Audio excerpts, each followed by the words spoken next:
Can you be happy paying tax? Louis XIV's finance minister famously declared in the 17th century that the art of taxation consists in plucking the goose to obtain the largest possible amount of feathers with the smallest amount of hissing. Here, goosey goosey, gotcha! So perhaps we can't be happy paying tax, but there are ways to minimize the pain. More often than not, these methods often consist of hiding it. Voila! Think about it. How many of us actually know how much tax we are paying?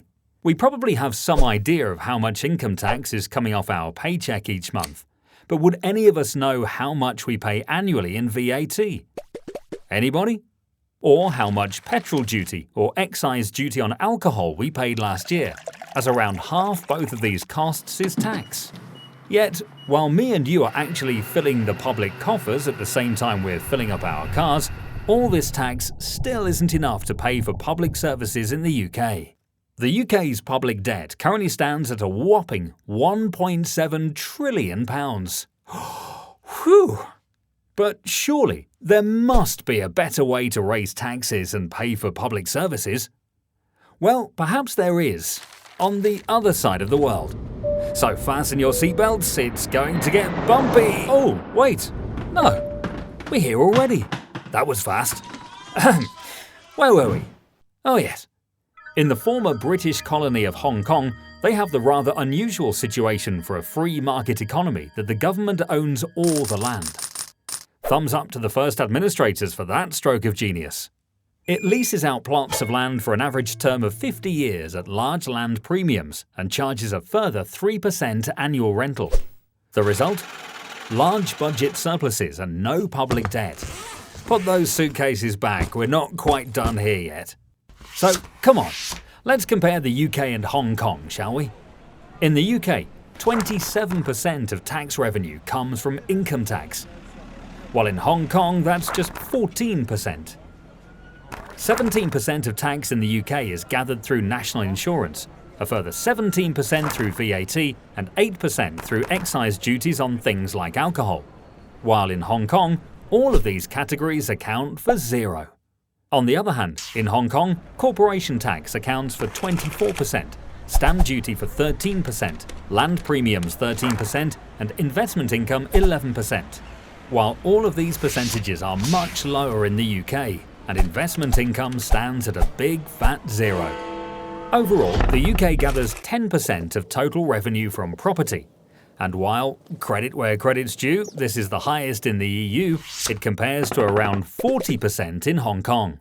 So what in the glorious name of economics are we doing wrong? It's simple, really. When demand for land goes up and subsequently land values go up in the UK, it's private landowners, and not the government, that reap the benefits. Developers pay a one-off fee to the government towards covering the government's investments in building roads, schools and other services to serve new residential developments. But that fee doesn't cover the ongoing costs of running those services. Make sense to you? Me neither. And there's more. Another way Hong Kong has found for paying public services is the rail and property model. So let's say I'm Mass Transit Railway, known to my great friends as MTR, the company that runs Hong Kong's underground system and is majority owned by the Hong Kong government. The government allows me to lease a parcel of land at the greenfield price and grants me the rights to build my rail station. In addition to this, I get to develop the land above and around it into shops, offices and apartments. My land, which is only mine short-term of course, and the government's long-term, then increases in value. So the annual 3% fee I need to pay to the government is now 3% of a higher value. At the same time, I hold on to the land around the stations and rent it out to retail tenants who are keen to lease shops here with so many potential customers. And I rent out flats and offices in high rises above the stations to people who are more than happy to pay a premium in order to be as close as possible to the stations. All of that brings me, the MTR, profit. And again, I pay a portion of that profit to the government. Like I said, genius. In the UK, similar land value increases have been seen around stations on the new Jubilee Line and Crossrail. Like in Hong Kong, land in the UK is limited and the land value rises as the land is put to more intensive use by growing numbers of people and more economic activity. But in the UK, land value increases are only benefiting private owners. I'm starting to feel we haven't thought this through. Changing ownership status isn't actually needed and would be tricky, but the government could earn substantial tax revenue by introducing an annual rental on the value of land around stations. And they could recalculate the rental rate every 2 years to avoid any nasty surprises. As a result of its policies, the Hong Kong government has a wealth fund of $386 billion versus the UK's debt of $1.7 trillion. It can afford to invest in young people, science and technology, as well as in hospitals and the elderly, making the average Hong Kong citizen feel, quite frankly, much more positive and less hissy about the tax they pay.